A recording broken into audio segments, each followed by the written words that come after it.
Guys good morning, কেমন আছো সবাই? আশা করি ভালো আছো, আমিও খুব ভালো আছি। তো অনেকদিন ধরে ব্লগগুলো কেউ দেখতে চাইছি না। আগের ব্লগগুলোতে যেহেতু ভিউ আসছিলো, তো এখনকার ব্লগগুলোতে ভিউ আসছে না। তো প্লিজ এই ভিডিওটা দেখতে থাকো। আমি কালকে একটা জায়গায় গিয়েছিলাম নিমন্ত্রণ দিতে, বাড়িতে পুজো আছে, তোমাদের জানো। তো সেই নিমন্ত্রণ দিতে গিয়ে একটা কলা চারা নিয়ে এসেছি, সিঙ্গাপুরি কলা। তো গাছটা দেখতে থাকো তুমি।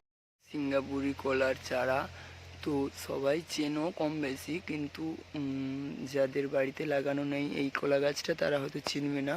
এইটা খুবই ছোট অবস্থায় কলা, মানে কান্দি হয়, এই এই রকম হয়েছে। আর এতটাখানি এক হাত হলেই কলা কিন্তু হয়ে যাবে। আর গাছটা কীরকম, মানে একটা অন্য কলার গাছ যেরকম একটু পাতলা টাইপের, এটা কিন্তু একটু মোটা টাইপের, গায়ে গায়ে পাতা একটু মোটা টাইপের, ছোট থেকে তার নিচেও যেরকম উপরেও সেই একই রকম থিকনেস। আর গাছটাও খুব সুন্দর টাইপের। তো নিয়ে এসেছি কালকে। আর আমি একটুখানি ভাবছিলাম বাড়িতে কিছু একটা দেব। তো এই শাক গাছ দিয়েছি, শশা গাছ, আর এইগুলো পতর্ফ গাছ, আর এইগুলো ফুটিক গাছ, এরকম করে না এইখানটায় অনেকগুলো দেওয়া আছে। ওই দিকেও কীগুলো হয়েছে। তোমরা কিন্তু এখন আর ব্লগগুলো কেউ দেখতে চাইছো না। তো ধান টান কাটা হয়েছিল মেশিনে, কালকে ধানটা উঠানো হয়েছে, তার জন্য ব্লগ ফ্লগ সেরকম করতে পারা যায় না গো।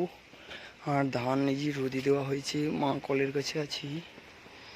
বুঝতে পেরেছো, তোমরা কেউ ব্লগগুলো দেখতে চাইছো না।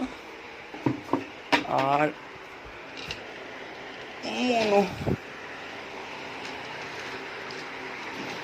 আর আমার পয়সা নেই, তাই গাড়ি পড়েছে, তেল তেল পুরো পয়সা নেই, সেটা বড় কথা না। তো তোমরা আমার ব্লগগুলো দেখতে চাইছো না কেন? ব্লগগুলো প্লিজ দেখবে যদি ভালো লাগে।